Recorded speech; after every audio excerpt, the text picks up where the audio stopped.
live. Live. Remember, I got coffee, and my wife made me an omelet this morning, so it's a good day. You got an omelet? I got an omelet. I literally woke up like 15 minutes ago. Well, I saw when I pulled up, you were licking coffee off the outside of your coffee cup. I know. It's a struggle. That's maybe a step above a window licker.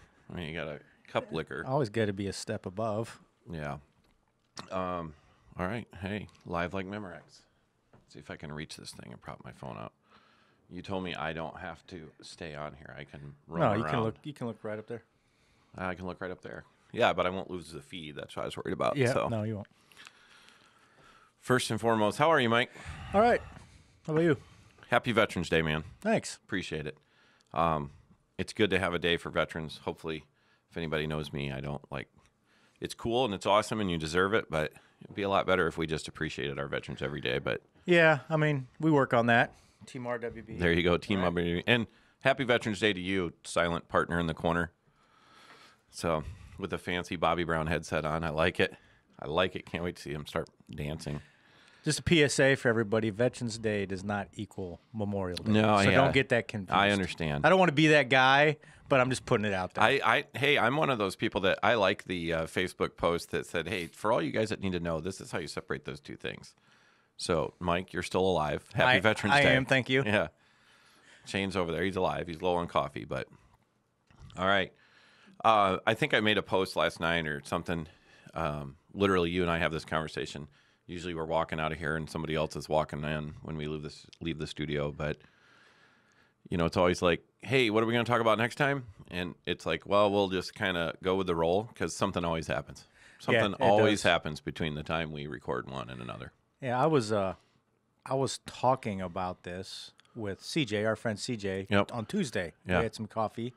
We do that every 6 months or so, and he reminded me of it last night. We were talking about something called the mind flicker effect, and what big fancy words that means that people tend to forget about the last thing when the new thing happens. So just since our last podcast, we talked about the Vegas shooting in our last podcast, but since then there's been two more incidents, and people, I think, or at least the news has moved on from the one in New York.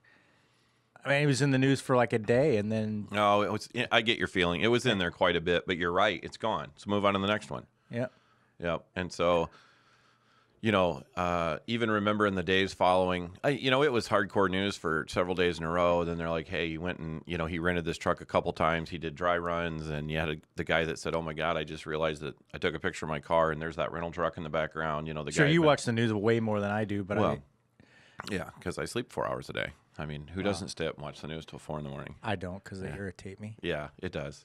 It's not good for me, like smoking and drinking lots of caffeine. But here's the thing. Has it really gone away? No, but no, it's not front page news anymore. For a couple days, you literally did have people start saying, hey, we got to really look at who we rent these trucks to. And you even saw the news saying, hey, they'd already been working with people in that area saying, maybe here's some things to look for when people are renting trucks. But, here we go. Who's going to blame it on the truck, right? It gets people get angry and say you're stupid and you're not taking it serious that lives were lost in Texas or Las Vegas or anywhere else. And it's like, if you know me, I'm pretty sure I care that lives were lost. I don't blame the rental truck. Yeah, and on the other hand, there was another large incident that happened quite a few years ago involving a rental truck. Yeah, and a white dude. And a white dude who in was Oklahoma, pissed off at the world, right? Right. And wasn't there a lot of talk about, hey, we need to do something about rental trucks back then? Yeah. That's another. People forget. Yeah. They don't follow through. They don't, act on the stuff they have. And really, is it the rental truck that's the problem? No, it's not. I was just making the point that people forget. I understand. And they don't follow through on things. Once upon a time, that was a big deal. Now people like to buy this thing called Tannerite and shoot it and blow up lawnmowers and almost kill themselves. Well, that guy created a lot of Tannerite for himself. So how do we keep safe from, kind of going to the New York thing? This guy took this rental truck and he ran it up on a bike path. And how many people did he kill and injure? 8. 8? Injured 8. Killed 8. Killed 8. I'm not sure how many people he injured, more than one. But how do we keep ourselves safe in that kind of instance? I mean, you're riding your bike, right? No, or you're on the sidewalk. You can't. How's that for an answer? Well, Can't. You can't ultimately, but there's some things you can do Oh. to make it harder. For me, based off my girlish figure, you can tell I just don't ride a bike on a bike path. But no, I mean it's you're right. We can try to reduce the chances of being killed every day, but honestly, it's back to that idea of nobody's aware all the time, or you'll go insane. If you think you're like Jason Bourne, going to look over your shoulder all the time and say, "Well, I'm never going to walk somewhere where there isn't a car between me and the main road," or "I'm never going to go somewhere." Where... But you can't think about that, right? If you have the opportunity Sure. to walk with a car between you and the main road, you can do that. Or you can Sure. walk facing traffic, or you can look for erratic drivers. I mean, you're not going to do it all the time, but if you just take little incremental steps, Sure. there's 1% less chance that you're going to get I hurt. want to do, it'd been very irresponsible, so I didn't do it. But on the way here with the traffic, because I'm not normally out and about at this hour, as in, actually I am, but not going like through Cedar Rapids. And it's funny to drive through the big city of Cedar Rapids in the morning and everybody's bumper to bumper going through the S curves. And, driving like idiots. yeah, there's a lot of Ricky Bobbies out there. But I literally, it's an analogy I've used many times before, and I try to like use simple things because I'm simple. But when people are like, "So we're just supposed to let people walk through our society. How do we know who has a gun and who doesn't? What they're going to do?" And I'm like, "You're the same people that drive to work with a painted line separating you and a 4,000-pound car going the other way. That someone could be like putting on mascara, answering a text, licking the coffee off the side of their cup. You're trusting." I wasn't driving one. Yeah, I know. You're basically trusting people you I was don't texting know when I was driving. Oh, with zero knowledge of their past. You don't know if they legally are driving a car or not. You don't know if they're drunk. You don't know if they're tweaked out on meth. And you trust this magical painted line to keep you safe from something, this car, which I don't blame the car, but it's an item that's involved in killing way more people in Iowa than guns. But people walk around, some people literally are like, "Well, how do I know who has a gun? This really bothers me." I'm like, wow, do you cringe every time you pass a car going the other way? All 55,000 times you pass cars every day?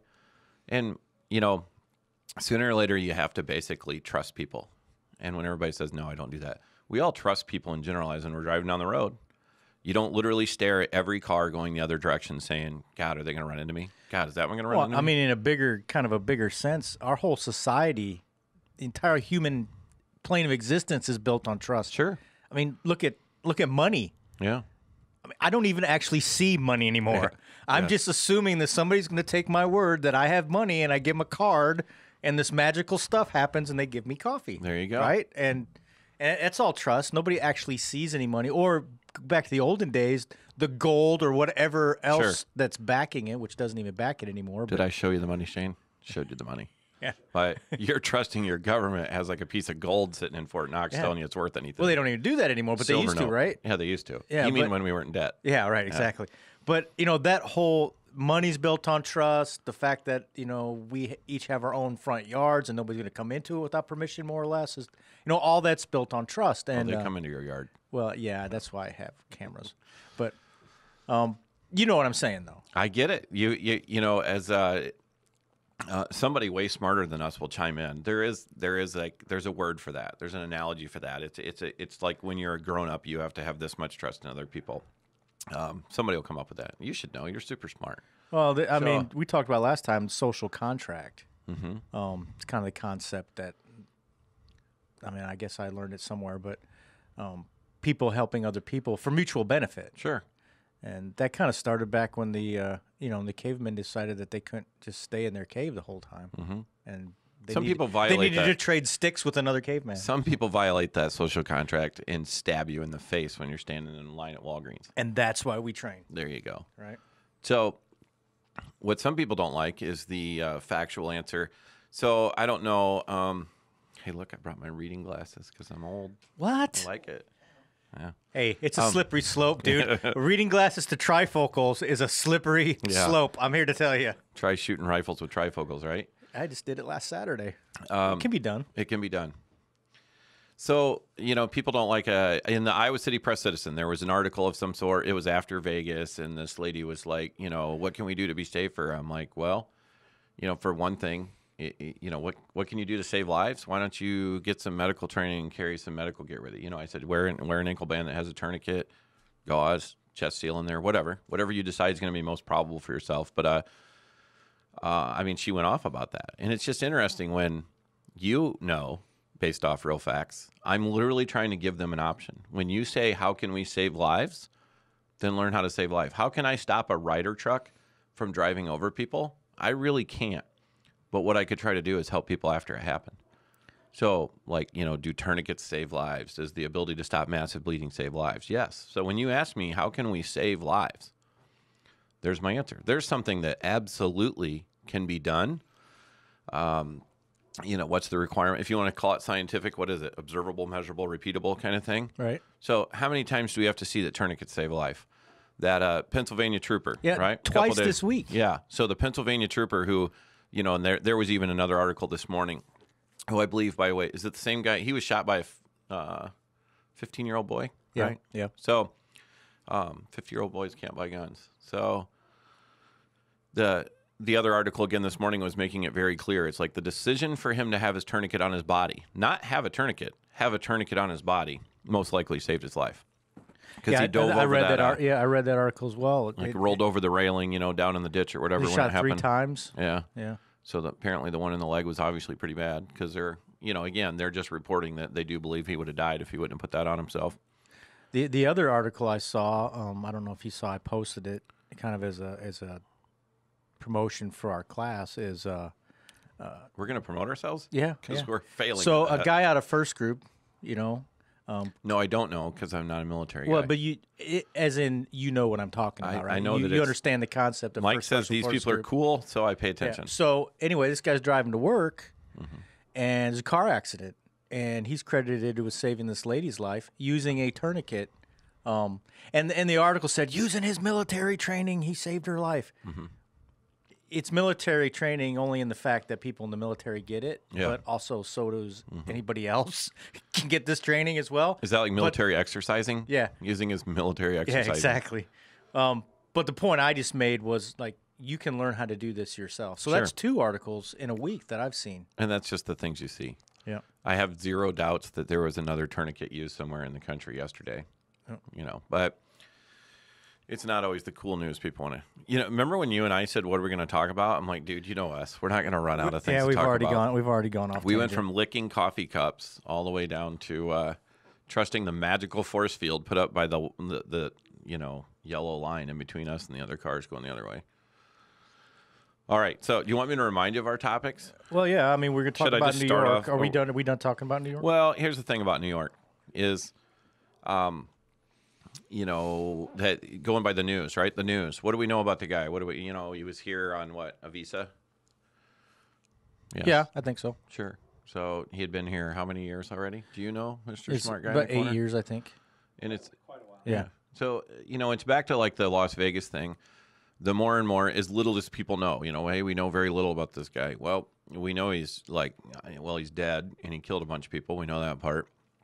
But the more they learn about, hey, he rented another hotel overlooking another venue in Vegas. He rented a hotel in Chicago overlooking Lollapalooza, where it was going to be. So the guy had been planning, right? So when people say, what can we learn from this? Bad guys will plan, some longer than others, but pretty methodically, on how to try to kill the most people. So that's where, like, we always tell people, maybe, like in class the other night, gave all the students a lottery ticket in the beginning. They look at you weird, like, hey, we showed up for a carry class and you're getting a lottery ticket. So I always just wait till the end to say, hey, literally, we don't talk about it till the very end. And I'll be like, who hasn't thought about winning the lottery since I handed you a ticket, And of course, they're all like, well, of course we did. What would you do? Build a house for my mom, or I would do this, or I would do that. And the funny thing is, you're handing them a lottery ticket that has like a 1 in, I think Iowa, it's 1 in 220 million chances of winning the Powerball, right? It's not very good. No. But, you live somewhere where you have like a 6.9 to 8 point something per 100,000 chance of facing really bad violence, but they won't think about that very often. Now, granted, people that come to class, they've already started to think about it. They're in class, but... Oh, that's weird. Okay, that's super cool. You're playing my voice back to me. Well, I'm trying to find our comments here. Shane can do it. Yeah. He could make that happen because he's super smart. He's airborne, dude. There, I got it. He's airborne. Have faith in your airborne brother. But I got dang volumes on. So my point is, it's back to where if all you ever did, let's say you somehow stumbled upon this show and you're totally not a gun person, you're like, those guys seem weird, but they make me laugh sometimes. You have to at least mentally and visually ask yourself, what would I do? What would I do when I work, and Crazy Lester shows up to shoot the HR person that fired him last week? You know what I mean? You have to at least mentally prepare yourself and say, what would my options be? And then anything you do from there physically, like, my God, go get some training, maybe carry a tourniquet on you, have a tourniquet in your desk at work, have one on your body. Those are things that, you have to mentally and physically train. And when people say, hey, look at Fat Ernie telling me I need to physically train, no, I'm not running on a treadmill this morning, but I know how to put on a tourniquet, and I went to your class, and I'll go to it again. Go physically do some things to say, how would I exit this place? How would I fight back if I had to, right? I think you teach a class about that. I do. We should do that this winter when it's cold. Yeah, we got to make up our list, but yeah, definitely. Yes. We haven't done. We should promote September. classes we don't even have yet. I mean, we haven't set a date, but we're going to do it. Yeah, we're going to do that. We're going to go to Shane's work. There's a lot of snarkiness on our feed right now. That's all right. So, do you like snarkiness, actually? John Sent's making fun of my glasses. Well, John Sent should be at work letting Marshall in to fill out the paperwork for his suppressors. Go. He says, are those glasses yours or your wife's? I would ask you, are those arms yours or your daughter's? Oh. Wow, it's like that. So, yeah, he started it. And he sent me a text that says no audio. Okay. Vince Storm says you're using frog lube to moisturize your scalp. I could try that. Try it. It's kind of expensive. It's minty green. And stuff. It smells like peppermint. Yeah. And it smokes, though. I was using it on my rifle the other day, and like brass was ejecting, and like little vapor trails of smoke were coming out. Was it cool, though? Yeah, it was cool. Was it tactical? Because it said frog lube on it. Anything with the Navy SEALs on it is cool. Hey, look, Julie woke up. She's going to get to the store and do some things. That's awesome. All right. That's the only snarkiness? I thought you had for real snarkiness. Well, no, I for did. us. That's it. I have a question for you guys. Yes. Does it bother you at all that when that your voice shows up sometimes and scares me? and sometimes Go it ahead. doesn't? Yeah. Does it bother you guys at all when you hear an incident happen and the media immediately says that's terrorism? Hey. Something else happens and they're like, "Oh, that's a mass shooter." Okay, so let me sort something out. Did everyone just hear you? Yeah. All right. So the magical voice shows up. So I try to read those. I think we're pretty open-minded. I try to read those too, Shane, and say, well, oh my God, well, you didn't call this terrorism. This is all. Let's say all we can go by is the news and police reports, right? So when the news and the police reports say this guy got out of the truck yelling Allah Akbar or whatever. Aloha snack bar. Yeah, there we go. So we can associate that with. No, we don't associate that with all Muslims. We associate that with radical terrorists, right? So. Yeah, I mean, if that makes me a lemming to say, well, then I'm going to go with the fact that all these witnesses and the police reports and the media says this is what the guy did. And by the way, there is a video of him running around pointing guns at people. Regardless, it turns out they weren't real, but the other ones were. So how stupid is that, really? I've thought about that. Being a terrorist is stupid, but you got to have some sort of conviction. But what they have part a of lot of conviction. But what part of your plan makes you think it's okay? Okay, I'm gonna rent a truck and I'm gonna try to kill all these people. Then after I've made myself known as a murderer, I'm gonna jump out with play guns. Well, let's look at it.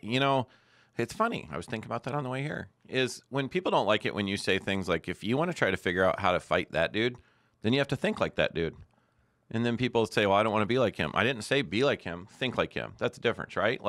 Hey, so you think he did that to here's the thing. Suicide by cop type Suicide by cop, super simple, right? So be a martyr, right? He already set out to be a martyr.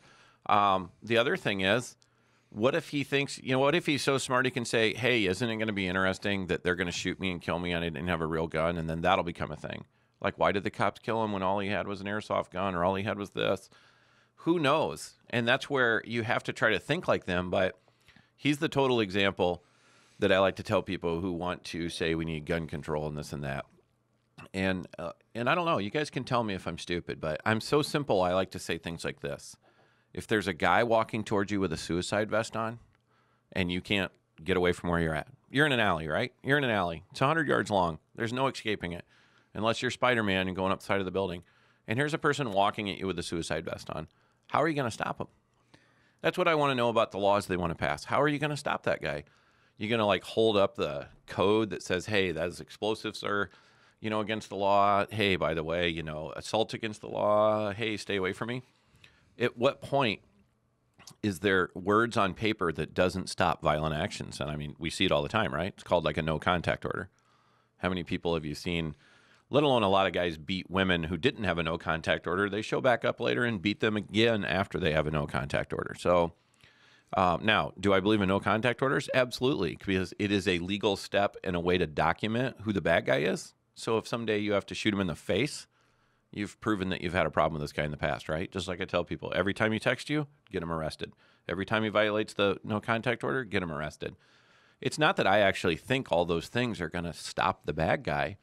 It's back to where the good person in the world and that's responsible has to document the fact that, hey, this person's not going to quit trying to kill me. So the day that I have to use deadly force in return, and whether they die or not is science and anatomy and all that, I've tried to do everything else the legal way, and also the use of force was legal in that person's case. But I get tired of people that when they're like, so we should just have no laws. Well, no. See, we have laws and we have sentencing.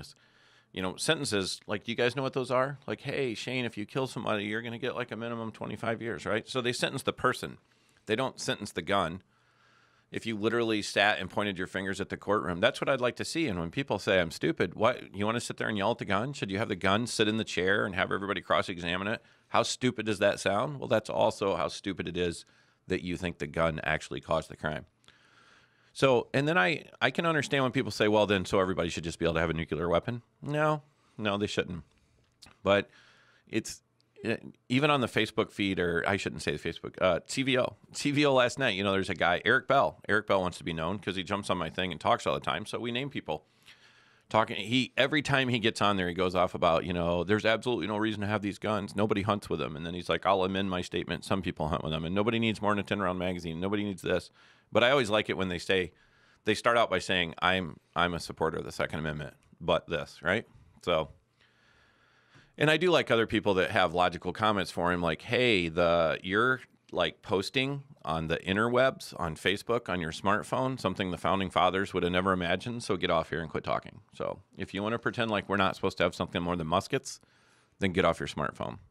And quit driving your car, for God's sakes. All right. And don't go anywhere in an airplane. Yeah. Get rid of your horse. Uh-huh.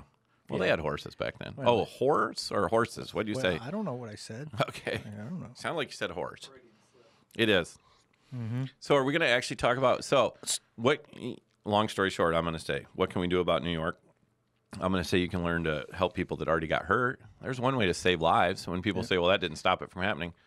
You can live your life and be prepared to there you go. Deal with stuff. Live your life. I'm not the weird paranoid guy that Linda Waddington thinks I am. It's really funny when people like that chime in and they want to write an entire article about how I'm paranoid. I'm like, do you know how happy-go-lucky I am? Have you ever met me? You don't know me at all. I don't walk around paranoid. Because I have a tourniquet on, does that make me paranoid? I don't think so. Speaking of tourniquets, I'm going to butcher your name, David. Oh. David Coffran. Yeah. Sorry, dude. Happy Veterans Day. He's on there. Oh, I'm happy Veterans Day. Camera, this way, that way. Yeah, Where am I I'm looking at my phone because he doesn't have. Should I look at that one over there? Yeah, look over there. All right. There. So anyway, Happy Veterans he Day, says, David. Can you get a company to put together a medical kit to do a price special when you take your class? I think you were actually working on that yesterday. You're looking around for. Are you trying to get me going? No, I'm not trying to get you going. I'm just saying he's asking about medical kits, and I think you were working on those. So at some point, yeah. I guess. You want me to tell you that story? Go. Because, we don't sugarcoat things, right? Go ahead. North American Rescue, right? They make good stuff. They do. You promote them. I recommend their products. Do we use them in class? Yeah, some of the stuff, yeah. Do we sell them in my store? I believe so. Have I for years? Yeah. Yeah. Yeah. So here's how it works if you guys aren't familiar with like the gun world, retail world kind of thing. You buy things from distributors. Distributors buy them from the manufacturers, so and then we mark them up and we sell them, whatever. I'm not giving away like nuclear launch codes to tell you some exciting news here. A tourniquet that sells for $32 from North American Rescue in my store, it cost me $29.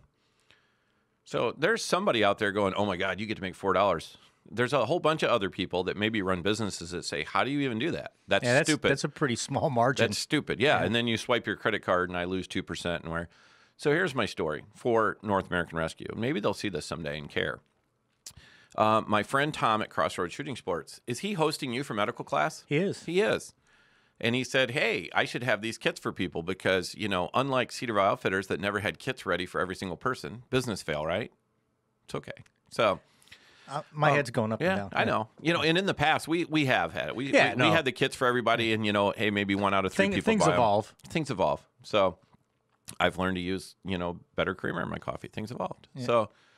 So Tom calls them up. Great guy, by the way. Tom at Crossroad Shooting Sports. Tom and Sheena over in Johnston, Iowa. If you don't know who they are, check them out if you're in that area. Yeah, we can even support people in our own industry. Isn't that weird? What? Gun people could work together. If there other people aren't ass clowns, and those guys, they're not ass clowns. That's one of my favorite words of all time. So Tom, but pirates. Tom signs up. He becomes a North American rescue dealer. He gets a hold of them. They're like, hey, sure, we'll sell it to you direct, and that way you can buy a wider variety of product. And so I'm not even whining about the little margin I make on North American Rescue. The problem was Mike McAmeal, the guy that, by the way, has taught the medical class for years for CVO, promotes the product that I sell from North American Rescue, says, hey, let's just get these kits, because there's kits out there you shouldn't waste your money on, right? Right. When people say, I saw this $400 Uber Tactical, you're like, dude, let's spend your money this way, or this way. But they have a good, solid kit. Which one is it, by the way? Because people can go buy it on Amazon. They have a lot of choice. The one I was recommending for the class is their public access intermediate. There you go. Bleeding control kit. It comes in a vacuum sealed container. It's got a tourniquet. Proudly not available at Cedar Valley Outfitters because right. they won't sell it to me. So, but it's got all the things you need. Yeah. Right? Just in one kit. So somebody go out there and buy that online, and then there's more money I don't make, but I don't care because do I care more about the money or people saving lives? I care about people saving lives, but it is just weird in this economy that a company so I email them and they just come back to me and say, hey, no thanks. Check back next year. Like, okay. Do they have another distributor or what do you call it? What's the no, word? There's distributors, but what I'm saying is not all distributors carry all the products. And the product that you want me to have from them, my distributor doesn't carry. So I will go, and what I'll do we is can use something else. They're just somebody that I'm familiar with. I know. There's lots of but they're companies. good stuff. Yeah, no. That's a long way around of saying, David, good luck trying to get a deal. If you let me know where we can get deals, I'll buy a bunch. But there you go. Not many deals to be found in that kind of stuff. No. And I understand his point. It would be nice to have those deals. And I don't have them to sell them to you, so I'm not trying to sell you anything. Well, I think the deal and what we're working towards and kind of what we're doing over at Crossroads Shooting Sports is the deal is it'll be there for you if you buy it when you register. Yeah. That's the deal. And the thing is, I don't care if you found it on super sale or it was full-blown retail. That doesn't change between $20 and $30 on this entire kit what you'd pay. So like I try to tell everybody, and not about just my class, let's say when you go to someone else's medical class that hosts Mike, and you pay a whole, whatever it is, $89 and making up stuff, whatever it is really, your safety should never be on sale, right? I stole that off the internet. I like that. It is. No, Safety I'll have to should go never be back and on look. sale. It was one of Pincus's friends, but I liked it. Should your safety ever be on sale? No. And we have a lot of people who are like, hey, if we bring 5 people to women's self-defense class, what kind of deal do we get? I get it because that's a business thing. People have grown up with, well, what if I buy more? Do I save more? I wish I could buy like 100 Glocks and get a deal, but it doesn't work that way. But the weird thing is when it's people's safety. It's like, well, I have 5 daughters I really love. What kind of discount will you give me? It's like, listen to that statement. You have 5 daughters you really love, but you will only send them to class if the class is on sale. That doesn't make sense. So, but see, I host those classes because then everybody just thinks I'm an evil businessman, right?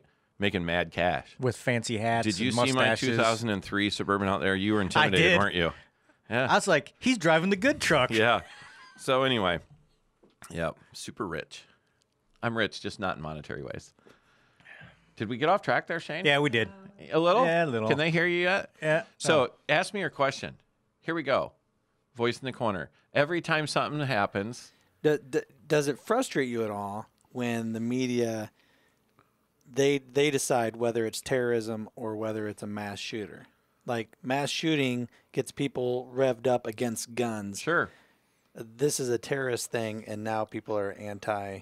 You know what I mean? Here's, no, it is frustrating because I'll go back and, hey, let's remember this significant event that we woke up over at the Linden House and we were having breakfast and I look up at the news. What was the Pulse nightclub? What was that? I mean, literally, what do you think most people would say that is? Was that a mass shooting? And it's like, hey, they shot a lot of people, so that's automatically a mass shooting. So yes, factually, it's a mass shooting. Why did the guy do it? I don't know. What was his ideology? Why did he go there? How many people have forgotten about it already? And so You know, did he go there because it's a gay and lesbian club? Did he go there? You know, it's kind of interesting. It's not just interesting; it's frustrating because, hey, remember how it was all the rage, right? For a little while, it was all the rage that after the Pulse, you know, nightclub shooting, people like, hey, we need to do something. You know, the gay and lesbian clubs or associations or meeting points, known meeting points, right? Like, you know, anytime you're worried that, hey, there's someone who, because of their twisted ideology, doesn't like me. So we don't want to tell them where 300 of us are going to be at one place, right? That might have like 2 doors on how to get out of there. Right. So, you know, you are registered or whatever it's called, signed up. You're part of the Blazing Sword, right? Right. So what's that for people that don't know? It's a kind of a gay and lesbian group that is interested in training and blah, Sure. blah, and I'm just an affiliated instructor. So but all that means is if anybody wants to contact me, Yes. they can. Yes, because you could give a rat's ass what they do at home, right? Right. I mean, look, we hang around with Shane. We don't judge anybody. So, so yes, like, and that's the thing. I think I was just telling Everybody's snarky today. Yeah. I was just telling somebody in the store yesterday, it's like, hey, if you told me you had like some, I don't know, media outlet, or you were the president of the blah, blah, blah club, or you're this, and you can bring me these 1,000 gun people for me to give them some training, or try to sell them training, or give them a lecture or whatever. I'd rather have the 1,000 soccer mom / professional people over here, men, women, don't care. The whole point is we need to keep reaching people that we don't already like kind of know, right? Right. Like, and not just like, hey, I don't want anything to do with the gun world. It's the problem is a person wearing a first responder ankle band with a tourniquet and that kind of stuff, who doesn't even own a gun, doesn't want to touch a gun. They could hate guns, but if they're willing to learn how to stop massive bleeding, that they are a huge asset to society in their workplace, right? So, I would agree with that. So, Yes. you know, it's kind of like having, hey, if you have an antidote that's for some kind of poison, isn't it good to have that antidote in as many places as you can, wherever, you know, have it in this building or that building or near these kids or near those folks. So I love the gun world. That's fine. I love the gun world. I bitch about the gun world. We're part of the gun world, aren't we? Do you Yeah, ever- it's kind of like the Real World, that old Some- show on MTV. Oh, we're better than that. Come on. No, I love that show. Yeah. There was no multicam on the Real World. No, No. there wasn't. All right. A lot of drama. So do I get frustrated by it, Shane? Yeah. I don't even pretend to say, here's my real answer to the guy in the corner. In the long run, when you say, hey, you have to think like these crazy people, it doesn't really matter why they did it. It matters how we can try to, you know, mitigate their killing. How, you know, can we try to see it coming next time? We can try to do that. If you try to learn everything you can, the federal government, you know, they do a lot of dumb things. They do a lot of good things. The federal government is really good at knowing what kind of characteristics, what things, what you've been Googling, who you talk to, who you hang around with. They're really good at saying, hey, we should probably keep our eye on that guy. True or false? Are they pretty good at that? I would hope so. They are. They can be. Now, are they Sometimes allowed to they're not tell- good at that. No, I think they're really good at finding the people. What we don't seem to be is like really good at deciding you've met so many of these factors. You've matched up so many little boxes that we checked off on you that we're going to kick your ass out of the country. That's what we don't do well at. Or put your name in the NCIC system so you can't buy firearms. Well, that's not good. Yeah, I hear you. That was an Air Force fail. That was on the Air Force. Air Force. And they're veterans too, and I love them, and I don't make fun of anything. But You- that, you know that's what the an Air problem with Force. that- That's an Air Force fail, as in whoever's job that was. So you want to know where That that's a failure of leadership, because you know whose job that is? Go. Some 19-year-old kid with 6 months experience who does data entry all day. That's whose ultimate job it was. Yeah. But the person that was supposed to make sure that they did that job failed. Yeah.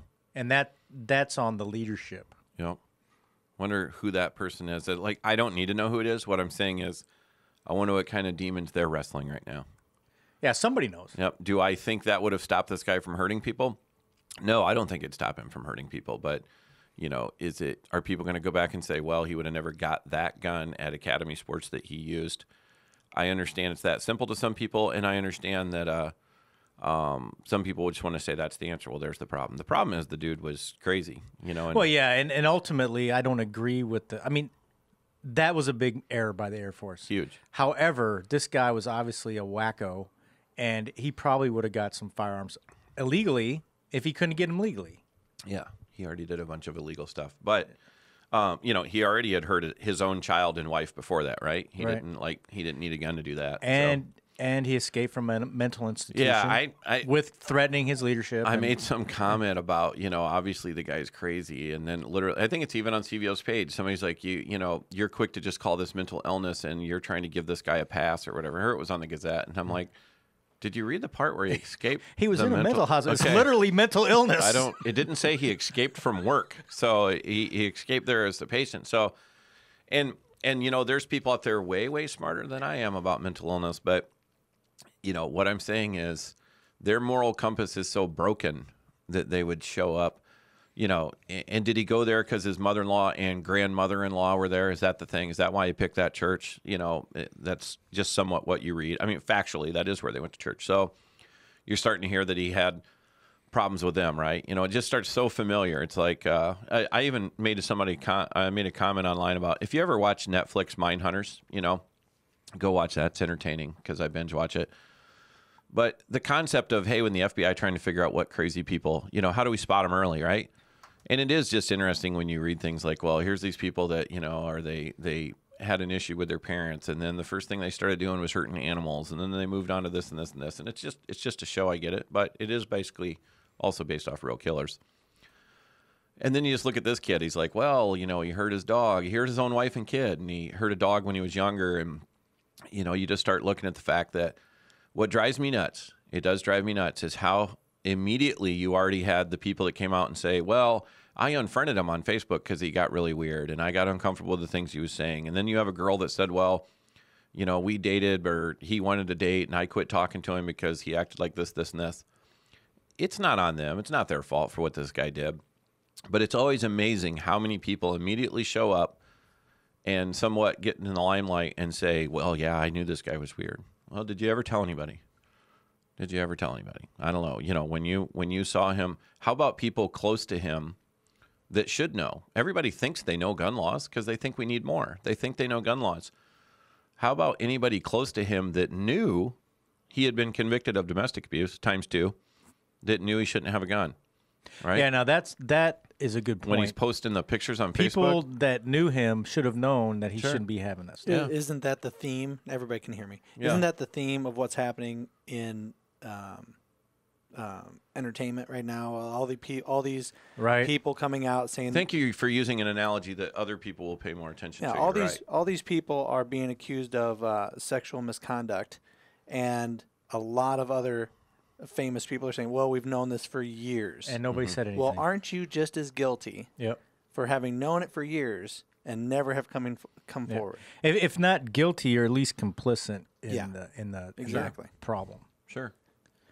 Some of those people don't like guns either. No, They make some movies of- using they guns, do. but they don't make They don't them. like 'em. Some of those very people that said, hey, we knew about it for years. Did you see the interview I posted with the guy, the hero, quote unquote hero? Mm-hmm. Did you watch the whole thing? It's like 30 minutes long. And then, no, I have not watched one that You long. you need to watch it. It's very powerful. It's I don't usually watch this show, but I saw it come across my Facebook. Are you feed. going to say The View? No, Louder with Crowder. Is Oh, in there. Louder with Crowder. Yeah.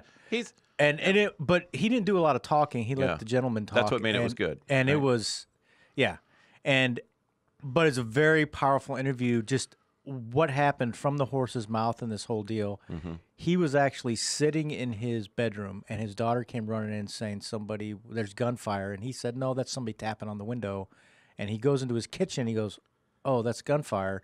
Call your mom and tell her to stay where she's at, because she was like at some of their property out of town. Yeah. He goes and gets his rifle, grabs a box ammunition, Yeah. which we know is like 20 or 30 rounds, Yep. and a magazine, and loads the mag. running out of his house with no shoes on. Yep. And the church is like behind his yard across the street. So he's like a block away. And he says he gets there and he's kind of going around his neighbor's truck and he sees the guy coming out with the helmet and the body armor on. Mm-hmm. And he's got a handgun at the time. So the report that he made him drop the rifle was some inaccurate information. He'd already dropped the rifle. 30 empty magazines. He was Yeah, done with it. so he was going back to his truck because he had other weapons in there. So there's other weapons in there. But he had a handgun at the time. So the guy started engaging him and had the presence of mind to actually aim for the gap in his body armor. So that was some smart thinking. And then he talked about the emotions, and I made the comment that a lot of the body's natural reactions were being evidenced here because he talked about how he was focused and tunnel vision and all this stuff. And then he made a decision, which I don't totally agree with, and decided to follow the guy. Sure. But in the emotions of the moment, I'm not. I get it in the moment, yeah. I'm not going to, I am going to Monday morning quarterback him and say, don't chase people at high speeds. That's why cops have pursuit policies. But it would be hard not to do. Yeah, it'd be hard not to do. I see a lot of people, you included. I see a lot of people. It's like, what is your advice? What's the right thing to do? Hey, don't go chase him. It would be hard for me not to at least try to follow him, so you could be feeding information. Yeah, and that's what they did. But if you start endangering, let alone, it's kind of like one thing saying, "Well, I'm willing to drive fast and risk hurting myself to keep up with this guy." That's cool. If you want to make that decision, that's cool. The problem is if it starts like, "Hey, I'm going to weave in and out of other cars and families of 6," then you got to start using logic. Or he starts shooting back at you, or whatever. Yeah. But thankfully, none of that happened. Sure. But just watch that interview. I will. I haven't watched anything that long at all. So many things start out with the picture of him facing the camera and seems to have the same background, to where I'm like, oh, I watched that, or I watched that. So no, this was a 35-minute interview with just him talking. So it was very good, very good. But it was a very sad deal.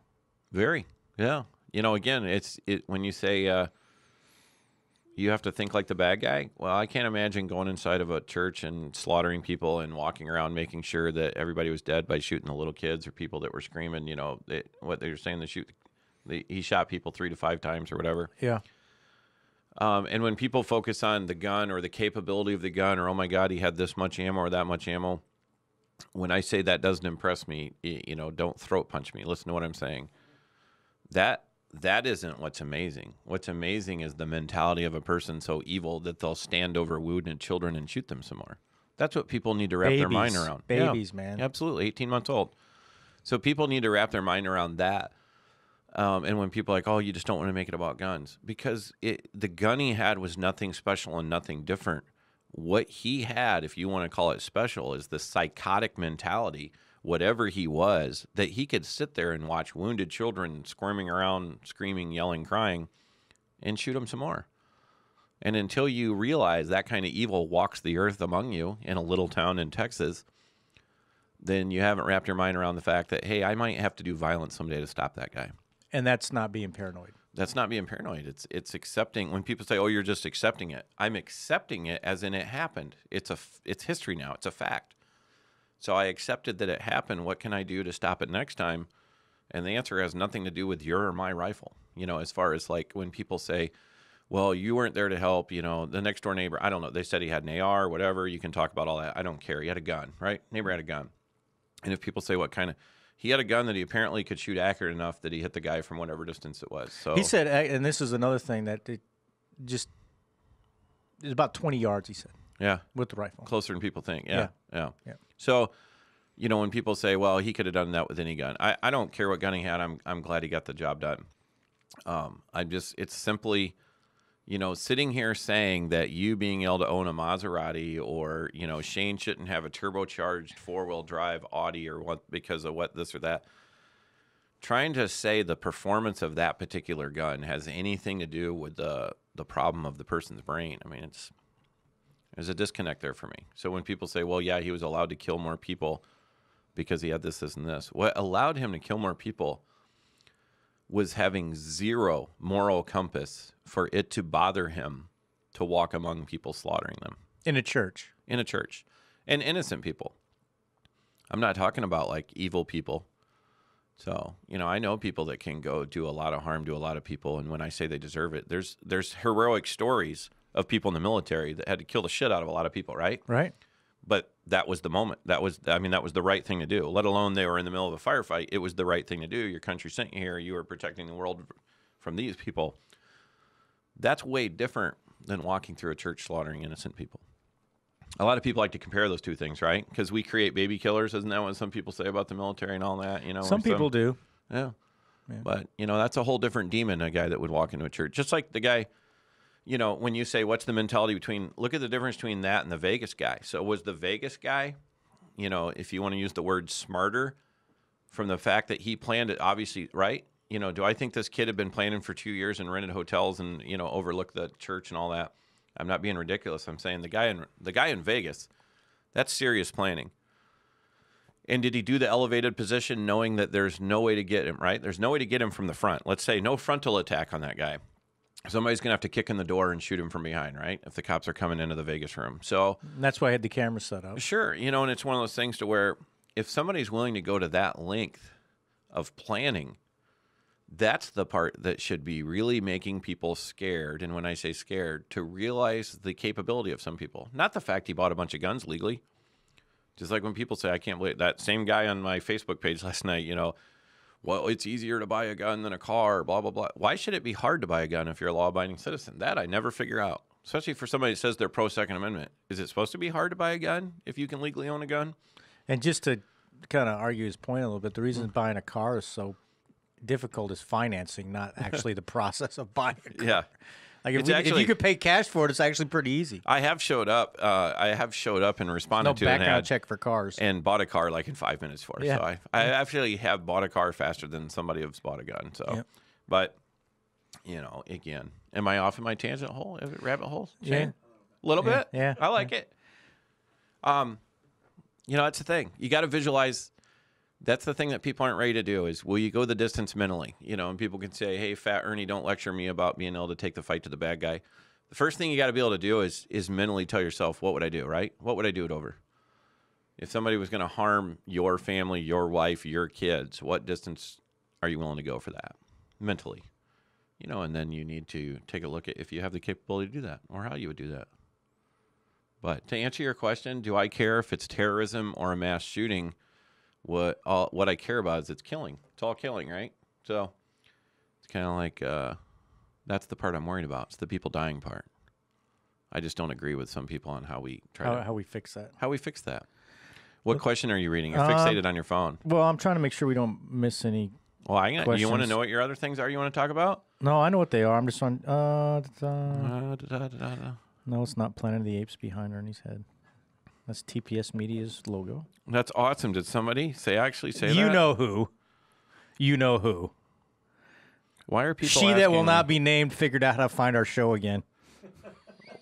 Oh, my God. And why are people asking me where's the link to the show? If they were on CVO's page, wouldn't they be watching the show? Right? Is that true, Shane? Technical wizard? Yeah. Okay. So anyway, we didn't miss any questions I can see. So let's talk about some other skills. So not to be too specific, but in this general area within, the area of which we sit currently, there was a violent crime done just this last week in broad daylight at noon. Did you read that? Oh, you mean the guy at Target? Yep. Maybe near your house? Yeah, near my house. Yep. In broad daylight. In broad- 12:33. Was it 12:33? 12:33? 12:30 in the afternoon. 19-year-old kid sitting in his truck. Guy comes up, displays a handgun, forces him to walk through the parking lot into the ATM inside, Yeah. withdraw money, and leaves, right? And Can I stop you right there for Yeah. 1 second? yeah. So if somebody was doing that to you, would you just take off running? Do you think that's a good idea? Like as you're walking toward Target, just take Well, off no, running? that's what I want to talk about because No, I want to know I right was now. playing. No, I wouldn't. Not if You got- wouldn't? running.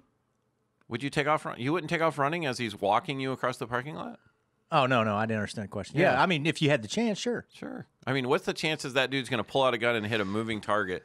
And is he going to fire a gun in the middle of broad daylight Target? Well, he tried to rob somebody. You finish about your that. story. I'll quit. No, I'm just saying. So that's my point, right? So I on the Gazette page, I You actually- played your part a little bit Did you post something on the I Gazette's was- Facebook page? I was- so proud of you. because a couple people were like, "Well, good thing he didn't have a gun," like inferring that if he had a gun, everything would have been great. I'm like, this is not a gun problem. First, this kid was 19 years old, can't legally. The victim, Yeah, 19 years old, can't legally have a handgun. sure. And how do you think a handgun, in the situation he found himself, would have fixed anything? Mm-hmm. What would have fixed it is probably Reverse. Yeah, reverse, like drive away, like pay attention and don't get snuck up on in your car. Yeah, that can happen. You know, I mean, it can. It can. I but I'm park in parking lots and read emails from you. yeah, but you can park in places where you have a clear line of sight, There not you go. not in a as Mike Anderson says, the kill box, like Yes. between other cars, right? Exactly. You can park where there's a couple You empty can go spots combat around park you. somewhere next to like the grassy pavilion. Exactly. Yeah. So there's a lot of things, and I just took offense, or not offense, I took exception to people that thought that, once again, The magic talisman. yeah, was the gonna magic show up? talisman is going to show up. And something as simple as, like you said, running away. The kid could have run away. Yeah. If he would have had any training at all. In de-escalation skills, or how do I take care of myself, or how do I stay more aware, and anybody can be surprised. We've said that a million times, and you could have been surprised, but after the fact, there's other things that could have been done potentially that had nothing to do with firearms. Yeah, as you're walking me across the parking lot into Target, I'm gonna play devil's advocate. I'm gonna bolt. I'm gonna bolt in a second. And there's other people on the, you get in that kind of rabbit hole troll haven of the comment section, but there's people saying, "Oh, you should have just shot him in the head." Okay, Wow. the guy's a criminal. He just committed a felony, but you're gonna shoot somebody in the head, really, without due process? People don't understand that things work both ways. If they can shoot that guy in the head without due process, they can shoot me in the head without due Well, process. but when were they saying he should shoot him in the head? for being accused of committing the robbery. Like, oh, you mean like post thing? He's been caught. Like, Yeah. let's speed up the process. Yeah, kind let's of just thing, shoot him right? in the yeah, head. No, Yeah. no, we have a court system for a reason. However, on that note, I would like someone to go out and take the time to look up that person's criminal record on Iowa Courts Online and see if he's possibly known as what's called a repeat offender. oh, I'm sure he is. Or a pro. No, he absolutely is. But the general public should do that. They get to find his name. I was just shut down. It's yeah. It was. He's like, shut it. Find his name in the paper. They provide it for you. Look it up on Iowa Courts Online, which is paid for with your taxes, so go use it, and read the illustrious career of that guy. So, so back to the problem of people are going to say, well, he has a gun, this and this and this and this. The problem is we don't put bad guys away for long enough. And then everybody says, so you just want to throw everybody in prison forever and blah, blah, blah. I want violent people in prison for a long, long time. Sure do. You know how you stop people from killing people in public? You don't let those people be in public. But see, that's considered harsh, right? People are like, well, we have more people in prison than any other world, this and this and this and this. Well, that doesn't. Gulags. There you go. We need gulags. Yeah. Well, this guy was found in a hotel, so he probably didn't have anywhere to live anyway. Am I supposed to feel sorry for him? No. I'm just Okay. saying, as Because right part now, of the, you and as- I are paying for him to eat 3 times a day and as be part warm, of the clean sheets, circumstances, everything. you can see he probably just got out of prison, is what I'm saying. I'm guessing. I literally have. Look at this. Of course, you have a friend. This is why. Yeah, really? Can you read that text? Let me just put what he really says. This is why Fat Ernie should train for a 5K to have enough physical stamina to run away from somebody with a gun. Thanks, Benton. Yeah, He's right, I can run a couple hundred yards. I can run to get away from that Can you guy. do the serpentine? They hate the cans. I know they do. Oh man, how many people don't even know that movie? So It's getting more and more. More and more. Do you feel as if, here's a question, do you feel as if we have more issues because as a culture we decide that people should be victims and we should let somebody else fix the problems for all of us, and so we get into this lull and we're like, oh, I shouldn't be aware of how to fix this. The gun is the problem. The gun is why that person died, not the fact that we had 30 people around that person who had gotten shot and none of us had EMT or tourniquet training. It's not our fault. It's their fault. up something that it's not. I don't want to say it's not rare. I don't know how many people read articles. Is the one thing interesting, Shane, is there is a part of this country that literally thinks it's like a moral high ground to just be the victim, be a victim.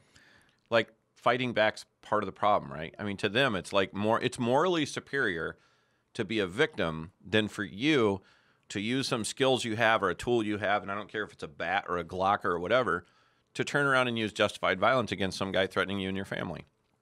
There is a large group of people out there that they think These are the okay. same people that put chainsaw bayonets on graphics Yeah. on the national news. Have you seen that, by the Which way? is why I don't You watch really the haven't? national- Okay, later. This is for real. Because when I see those, So when I see look those up, things. look up about 3 days ago, USA Today, right after the shooting in Texas, USA Today puts up a big graphic video slideshow thing of this is what we know about the weapon, The actual that Ruger. They like name the it. Ruger, Here's the Ruger 5.56, AR-556. right? And they start showing, like highlighting, collapsible stock and sights and all these things that you can put on an AR.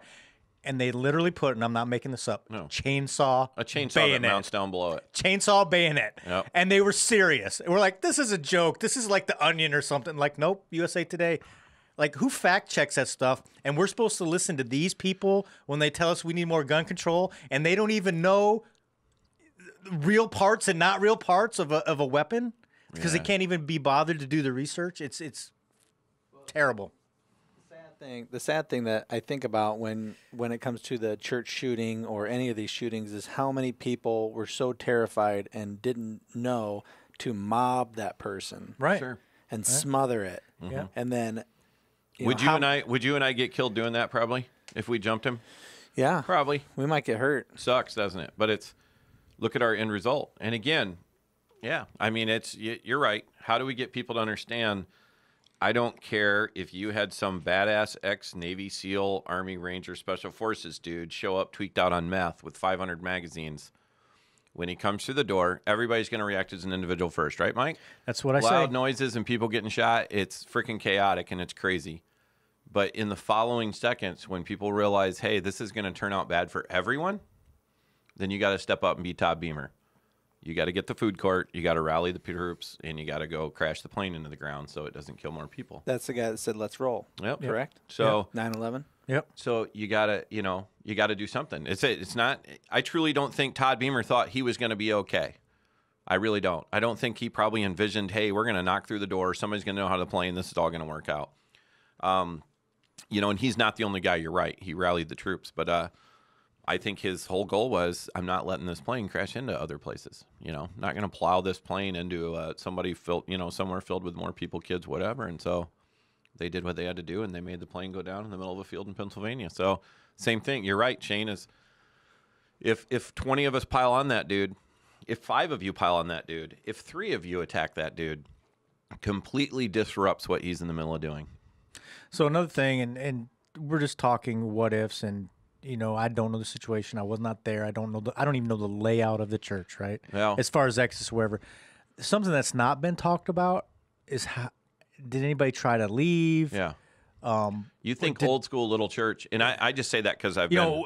What happened? Yeah. Like that's the stuff I want to know. They focus on the gun. Let's focus on what happened. Maybe somebody tried to do that, right? We don't know because there hasn't been any reporting on that. Yeah.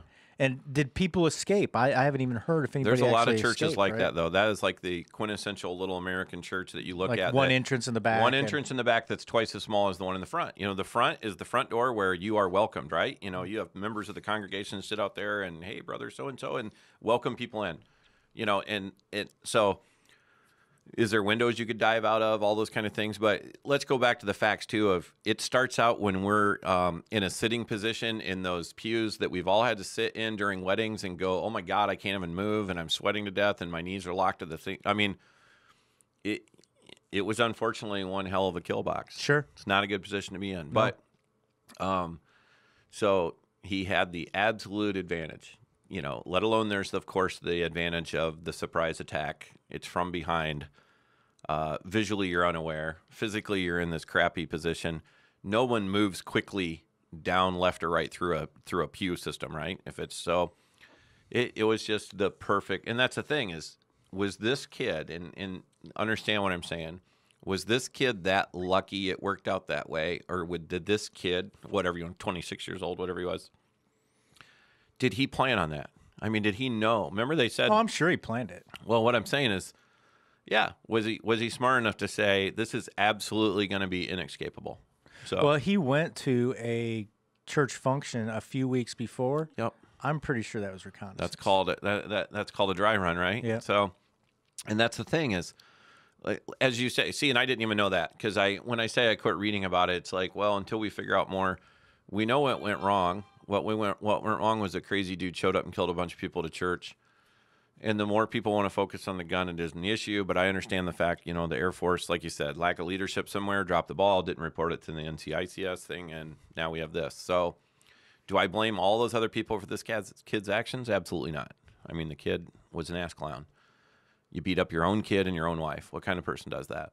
So now we're off on a tangent. And when people say, well, if that happened at my church, I would do this and this and this. I'm all about church security teams. You know, you and I believe in that. But let's not have a false idea of how easy it is, right? Like when somebody comes in and starts shooting a mass amount of people to chaos. Shane's going to say something. I mean, I hate to be that Monday morning quarterback. Do it. But at some point, at every point, Yeah.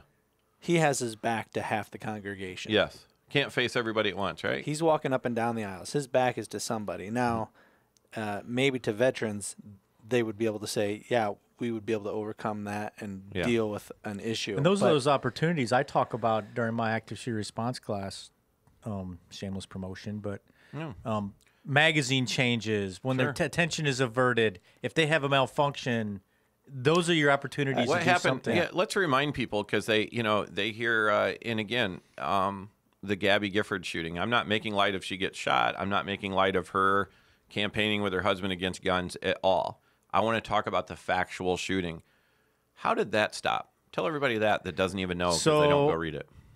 A elderly lady, when he was going to reload his firearm, grabbed his extra magazine, and another person grabbed a folding chair and clocked the shooter on the head, and then a 73-year-old man jumped on him and started choking the crap out of him. That's how that shooting stopped. Sure. And none of those people were like ninja warriors. No. God bless them. So for a couple things, it doesn't take a good guy with a gun to stop a bad guy with a gun. It takes a good guy with a will to act, right? Right. Having a gun, great. It's a bonus. Not always the answer, not always there. What it takes is somebody that has a will to act, even if they were untrained. Even if you're a 73-year-old and just choke the hell out of them. The will to survive. Yes. There you go. Yep. Yeah. So, but if you don't ever think about it, people have to say, you have to think about it. Did that lady wake up the day before and say, wow, if I'm ever in a mass shooting situation and the guy drops his magazines between reloads, I'm going to grab it? No. But she acted. She knew something that would help. So, what? You're going to read a question? So Matt has a question I think is kind of... It's not Matt Wilson, is it? Let's no, automatically I can't make sure even it's say not it's, Matt Wilson. it's not Matt Wilson. Okay. Medical training is huge. A lot of people I know cannot handle trauma. What is your advice for people terrified by blood and chaos? So I would say if you're scared of blood and chaos, that you should, they have that old frog analogy where you put the frog in the boiler and then you turn the water up a little bit. So if you're scared of that stuff, take it in little bits. Like go take a class, to learn CPR, right? There's not a lot of blood involved in CPR. So you learn CPR and then maybe you kind of work on mild first aid things, right? And you're not talking about big, huge issues. So kind of work into it slowly and kind of, I'm not going to say anesthetize yourself, but desensitize is the word probably better used to this stuff. And honestly, it comes with practice, right? Yeah. We have that warrior experts theory. Through frequent and realistic training, you can react more efficiently during, a dynamic critical incident or a situation. Another side benefit of that is you become confident in your skills. Not only can you recognize things and react more efficiently, you become more confident in your skills, and you know what you have to do. As a paramedic, when I run into what people would consider maybe a horrific situation. Sure. Honestly. How about a leg in a combine? Yeah, right. A leg in a combine. I don't look at it as a horrific situation anymore, even though it is. I look at it as I've got a job to do, and these are the things I need to do. Mm-hmm. So if you can get to that point where you're confident enough in your skills that you're like, these are the actions I need to perform, then some of that apprehension about the blood and the trauma and stuff is going to go away. Yeah, I don't... my wife, who ironically has seen way more people die in real life than I have, she gives me crap all the time about different videos I watch online because you can go watch a whole bunch of for real human violence on the internet if you want to find it. Sure. I tell people all the time. They think I'm laughing when I say go sign on and get an adult content, YouTube subscription thing, and go type in, man attacks woman for her purse, or man stabs woman or man beats woman, or you go type in anything you want there that has to do with violence. I'm not responsible for the other things. But it's one thing to sit there and watch it. And does that mean I could be paramedic Mike? Hell no. What I'm saying is, like you said, I like the video you start out in. Nathan Warner, he used that video, you used that video. So hi, Nathan Warner, out there somewhere. Happy Veterans Day, Doc. The video you have of the guy that steps on the explosive the device? explosive over in, now would that have been Afghanistan? Afghanistan, yeah. So, very first time I watched it, what is Ernie? Me, Ernie, you know, and when I say I train with you guys, or I go to the stuff you do. I don't have the training you do in the medical world by any means. But what am I focused on immediately when I see that guy laying there? Me, Ernie. Well, I'm going to guess you're either focused on his leg or his face. His face. Yeah. Honestly, the first time I saw that, you know, he's in like you said, if people aren't familiar with that video, that dude's face is messed up. It's bad. Yep. It's hard for him to breathe. It's so messed up. Yep. But he is breathing. Yep. And it's like, hey, you know, that's horrific. Disfiguring. It's bloody. And but hey, that's not where he's bleeding to death from. It's his missing leg that you need to look down and realize it's gone. Right. So, those kind of things can help people. You know, like I said, the very first time I saw it, I'm focused on the dude's face. So I'm like, wow, holy cow, you can't tell me that guy can live. People can actually live without their face. Yeah. It happens a lot. If you want to go look at the pictures, people that try to, you know, shoot themselves with shotguns, do all kinds of horrific things, motorcycle accidents where people literally shave off their entire face or their jaws hanging off. And it's horrific and it's horrible, but they're actually not going to die from that unless you let them bleed for like 5 days. So, but those injuries to the extremities, especially the ones that are missing, that's something you better solve pretty fast. Massive hemorrhaging. Sure. Massive blood loss, massive hemorrhaging. But I agree with you. Like I try to tell everybody, you know, in real life, the thing is, visually, not much bothers me. Smells aren't good. Smells can be, it's weird too. That's a powerful memory too. You know what I mean? Yeah. Smells. Everybody, and anyone who's been through really bad traumatic things, it's weird how you remember things, whether it was visually, the sound, smells, whatever, a texture, something. But I always tell people the hardest thing, you know, can you imagine trying to run inside that church, the chaos there was, you know, to try, if you could try to save anybody. And when people think, oh, that's sick, or why are you even thinking that way? I'm trying to ask myself, could I even have helped?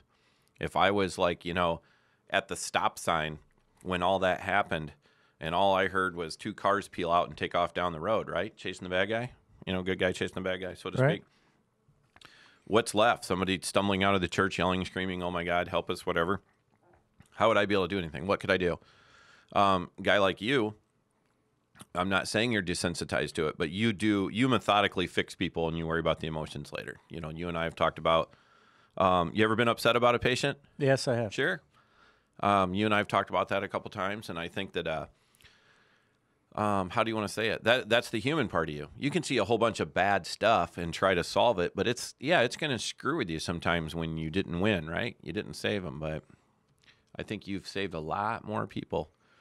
Well, you've saved a lot more people than most people I know, and it's probably hard to accept when you're Mike and you've succeeded so much that when something doesn't work, you blame you instead of the fact that sometimes it just doesn't work, you know? And you tend to do that. I mean, Sure. everybody does that, no matter what they do, right? Sure.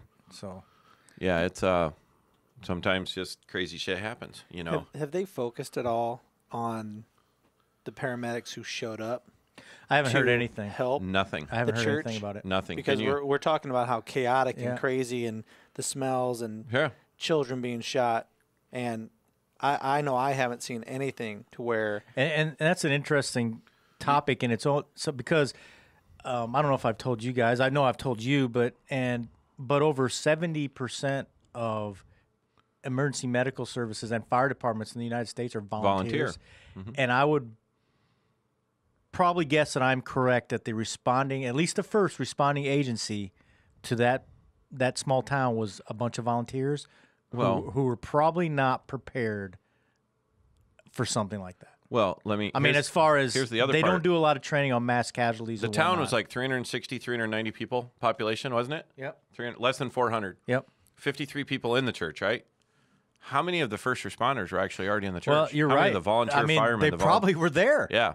So, And if they did respond, they're responding to their friends and neighbors. That's what I'm saying. oh, yeah. Mass casualty incident, horrific as it is. Now you Sure. got your friends and neighbors, relatives. yep. Your children. Yep. Yeah. It was probably very bad, but nobody's really said anything about that. I talked to people about your medical class, even going back to Nathan Warner. First time I took it like 3 times with him.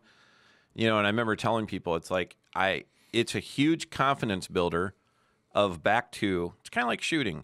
Mechanically, the solution is simple, really. Like, hey, there's a lot of blood coming from that spot. How do we stop it? Mechanically, what you need to do, especially if you have the gear or you can improvise, isn't that hard. Doing that while someone's squirming, yelling, screaming, crying, and add to that, maybe personally connected to you, that shit's hard. I would imagine that's a, you know, and I have nothing to go by compared to, hey, you ever see your kid cut themselves really bad, or your wife?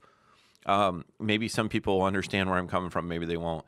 You know, when I've seen my kid bleed bad, or my daughter calls me and says, oh my God, mom's bleeding really bad. I tied this cord around her hand. And my wife, who doesn't get shaken by things, she's seen plenty of stuff. She's a badass girl, but she's in the back room. She's in the background on the phone telling me to hurry up.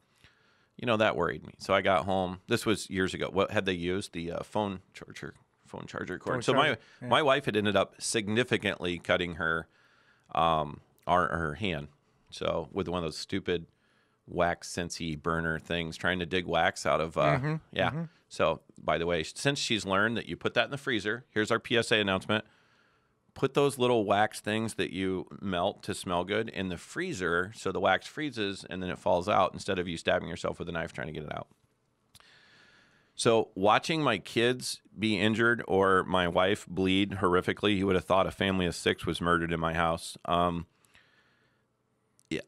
My first reaction is I'm angry. You know what I mean? I'm like angry. Like when my kids have done things that injured themselves. Like, how could this happen, right? Well, no, I'm angry at them. Like, you know, how you got your, and all it is emotion. And we talked about it later. My wife understood too. We were up in Canada, in the middle of nowhere one time when my kid stabbed himself in the hand with a fillet knife accidentally. And I was just like furious. Like, do you know how far we are from like any help? You know, and it's like, okay, what do we got to put on that? What can we start doing? And I was just mad about that, you know, for 10 seconds, I'm mad about it. I mean, we're working on it. We're fixing it. We're dealing with it. But emotionally, I was mad. Like, I'm pissed off. It's like the person I care about's bleeding, and I'm mad about it. But, you know, like you said, I have seen other people bleed horribly in real life that I wasn't related to. I didn't have that emotion. It was weird. So I automatically know, I totally admit to people, it's going to be hard if it's my family. It's going to be very hard. Yeah, I mean, that's a lot of extra layer of emotion. Sure. Yes. And I can't imagine, you know, I've talked to several people about their experiences, you know, and when I say it's rare, a lot of people don't talk about their experiences, but, you know, the brotherhood you guys have, or you guys and girls, whatever, in the military, you know, you're pretty close to those people that you see get injured. And, you know, even like Doc Warner said, is fixing people isn't hard, but fixing people you care about, why they're yelling at you, that's kind of hard. Yep. So there's a lot of things going through your brain. So did we go far enough off on that tangent? You did. Our medical class isn't here. Shane, this is for you. We have a medical class November 18th from 4 to 8. You can still sign up for that. I can. November 18th. Yep, you can. You can. And we have another one December 16th. December 16th from 4 to 8. So that's 2 different classes. Both of them are 4 to 8 on a Saturday. You can find them on my website, cedarvilleoutfitters.org. You can find them on Cedar Valley Outfitters Facebook page. You can find them on Mike's page. There's our shameless plug. Was that pretty good? I mean, if we're going to pay to show up and create a podcast, should we try to sell things? Yeah, should. Yeah.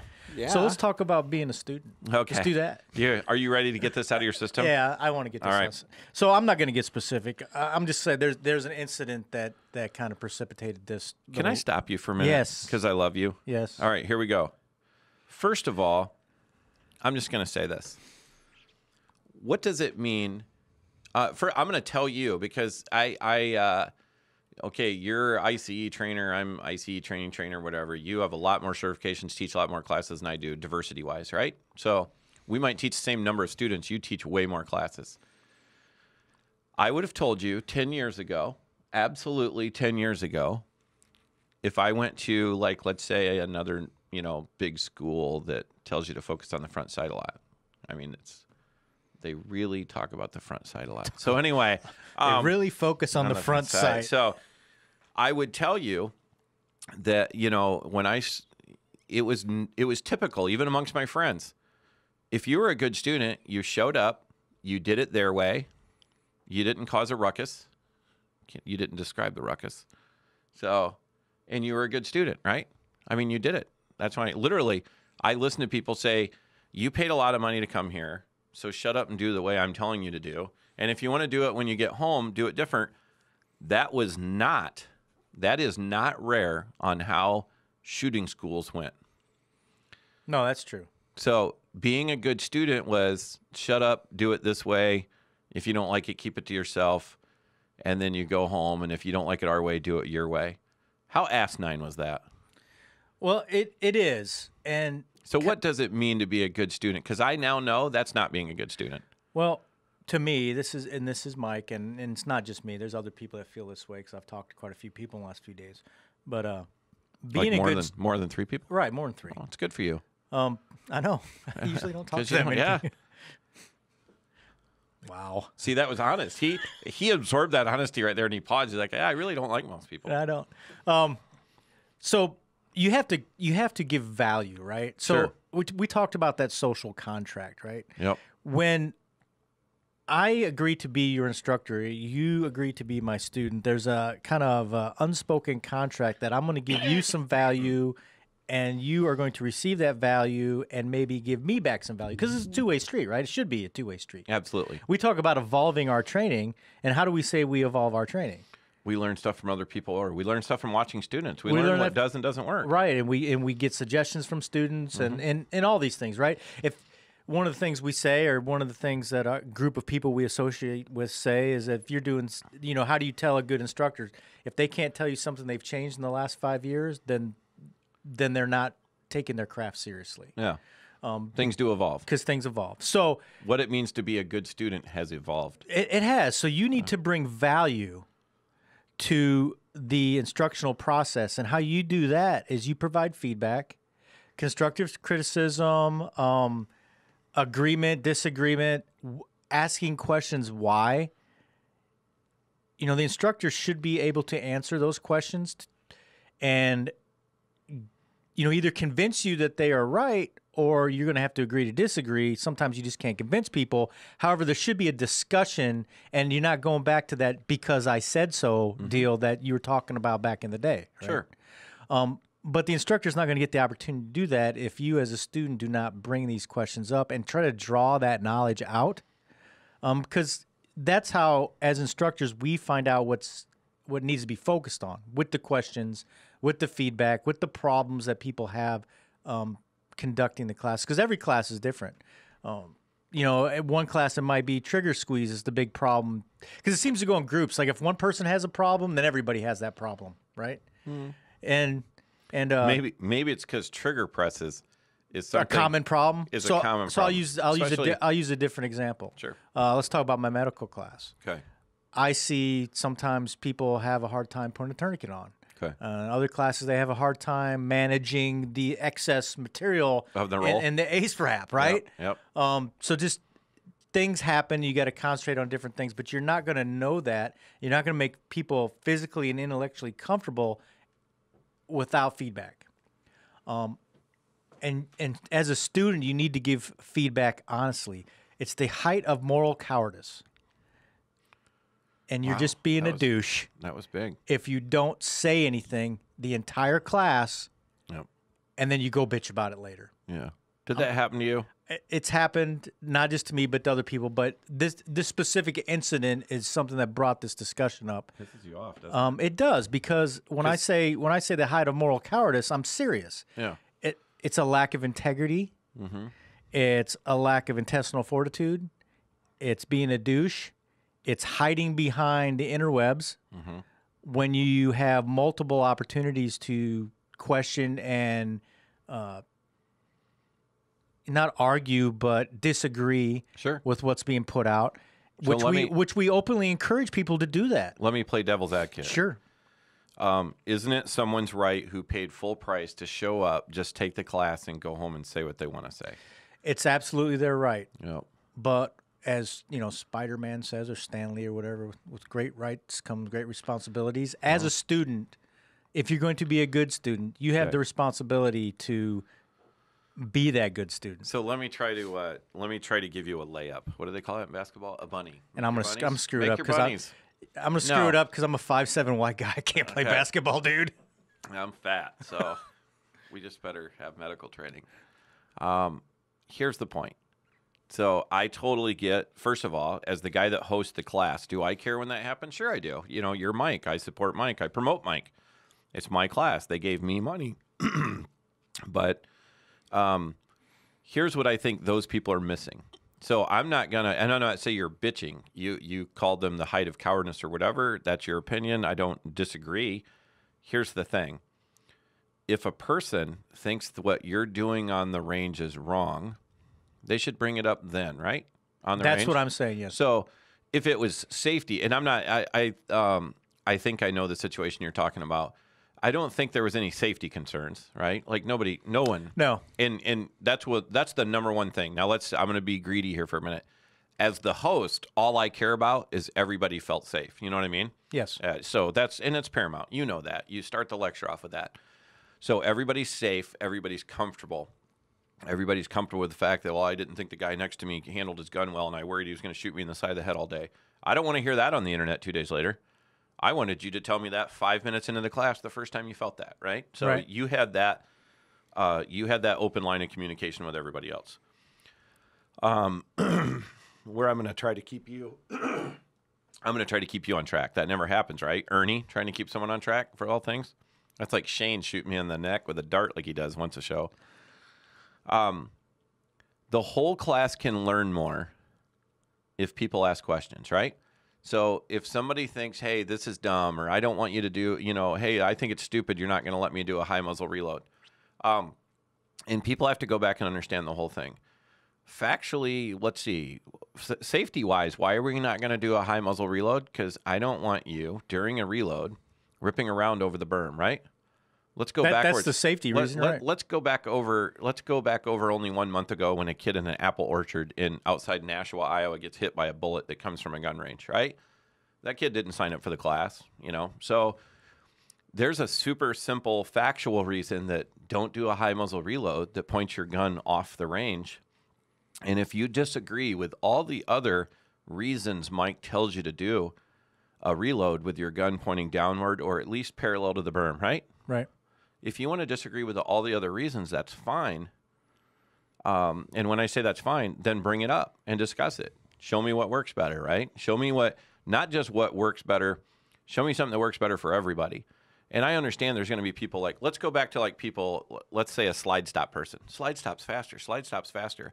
If it works for you 1,000 out of 1,000 times with your gun, with your gloves, in whatever situations, and you've practiced it, it works with wet hands, muddy hands, bloody hands, whatever.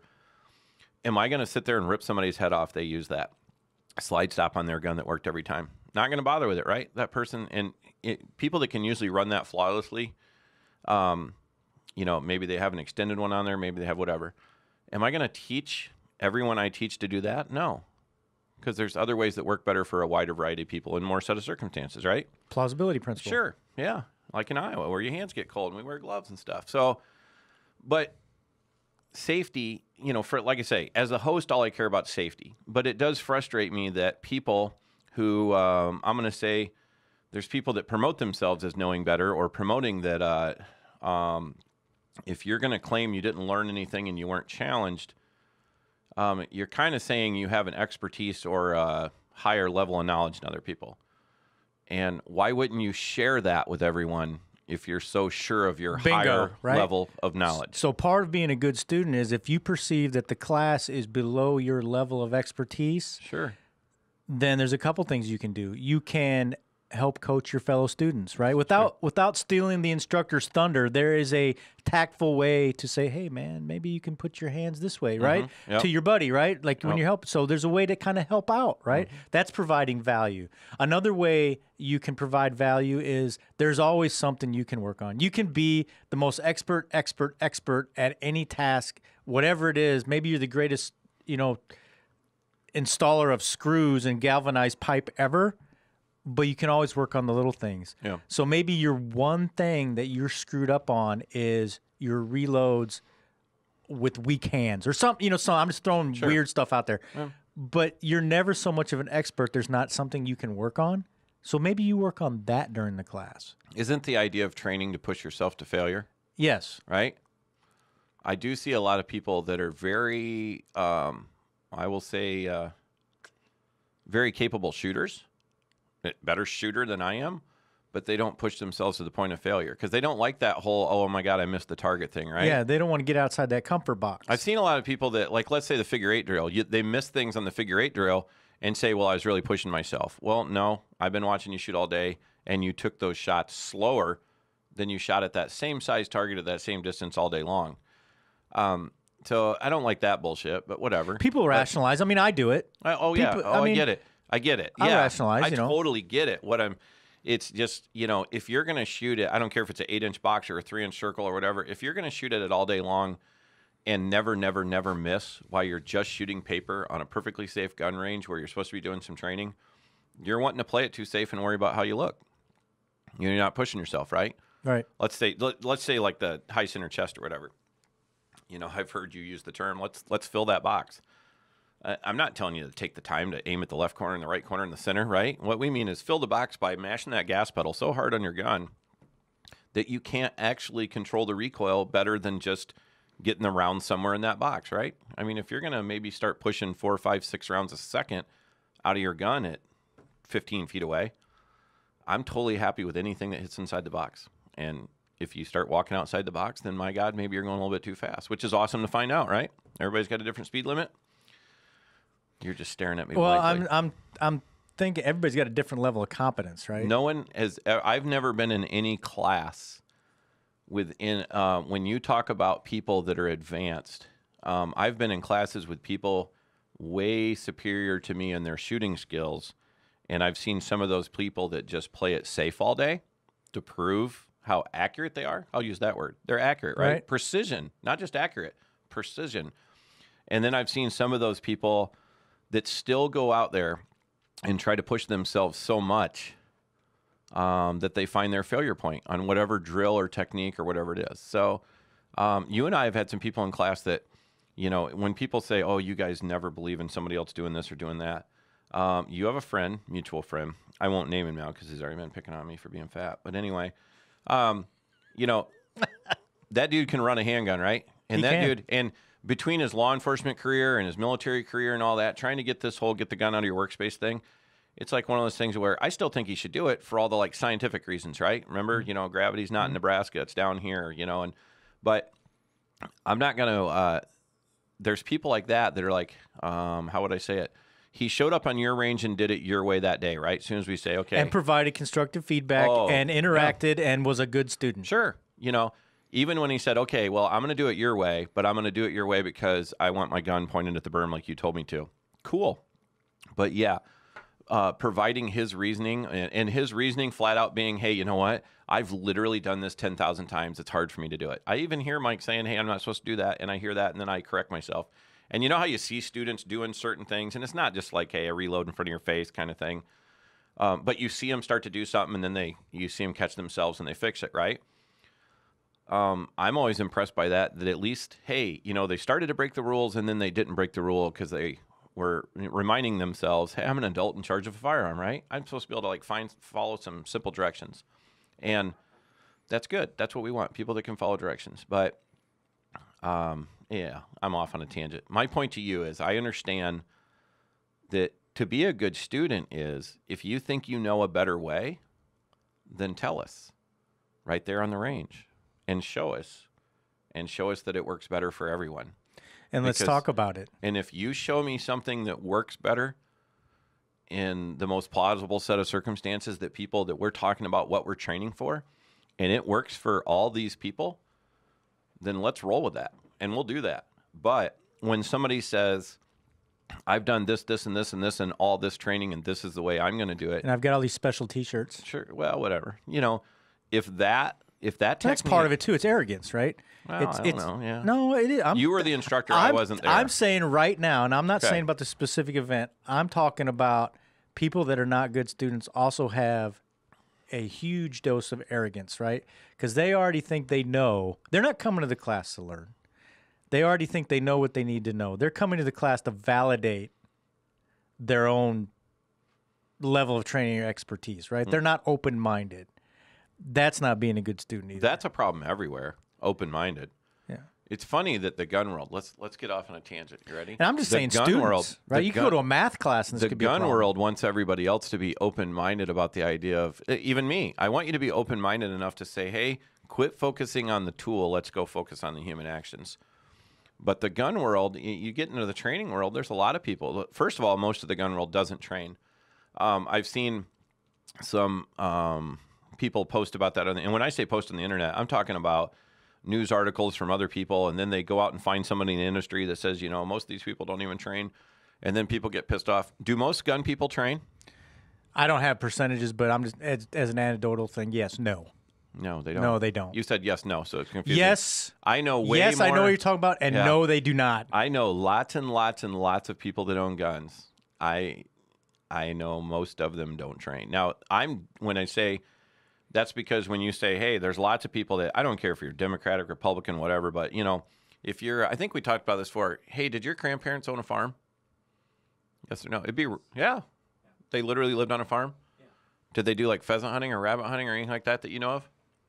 No, I don't. Okay, you don't know. So, it's a way of life in Iowa for years, right? Just to own a gun, go hunting, stuff like that, pheasant hunting, deer hunting, this and that. And they own guns from the point of view that, I'm going to shoot the groundhogs that keep digging out the foundation of my barn, right? So you still own a gun, you use it for a task.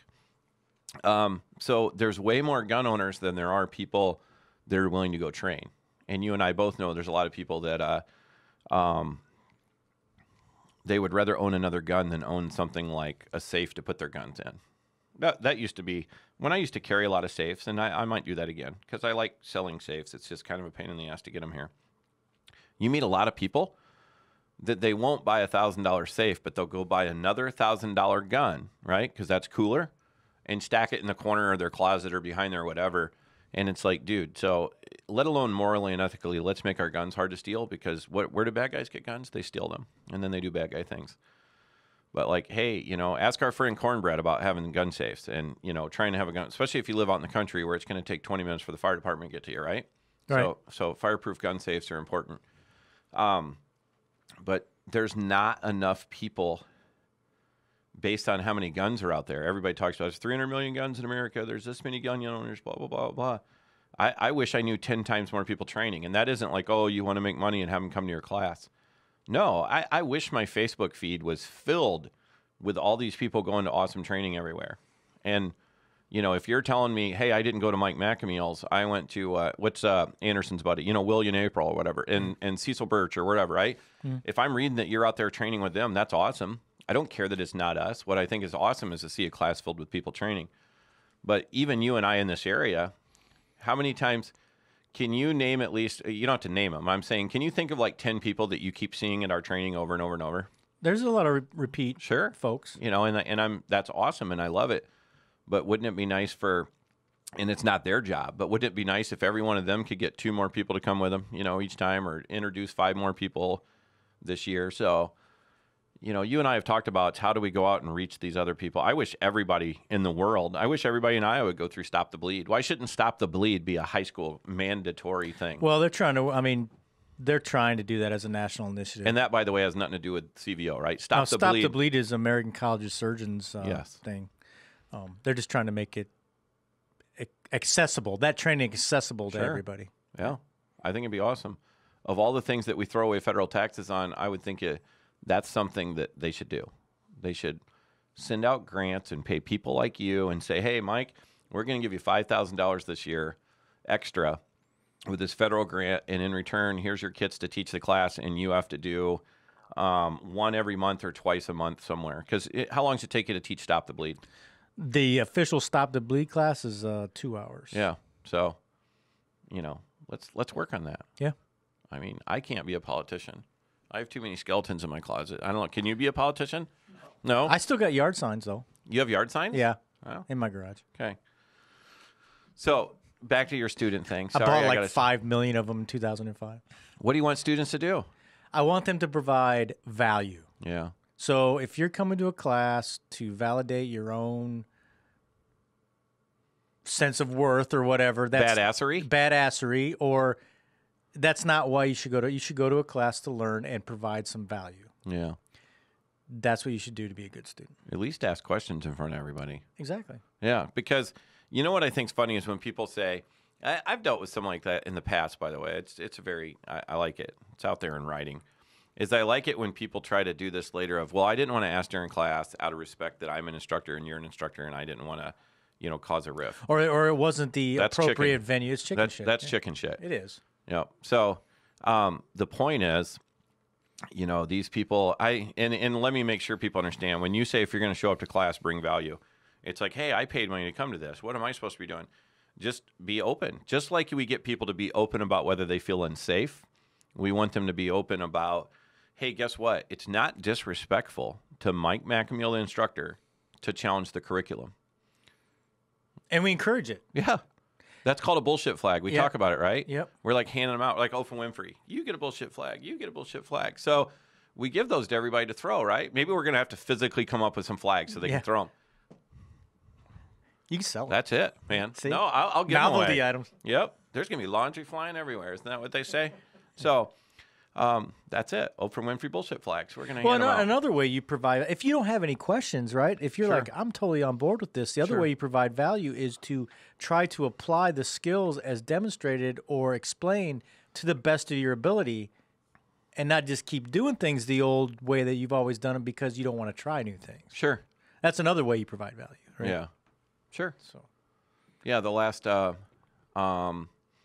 you had, well, we won't name name. He usually follows you on here. Nice guy. We're going to say Pat. We're going to just invent a farmer guy named Pat, right? Mm-hmm. So I liked the PISA class, CFS class. His turn to do the figure eight. It was funny. Very accomplished shooter. You know who I'm talking about? Yes. Yeah, very accomplished shooter.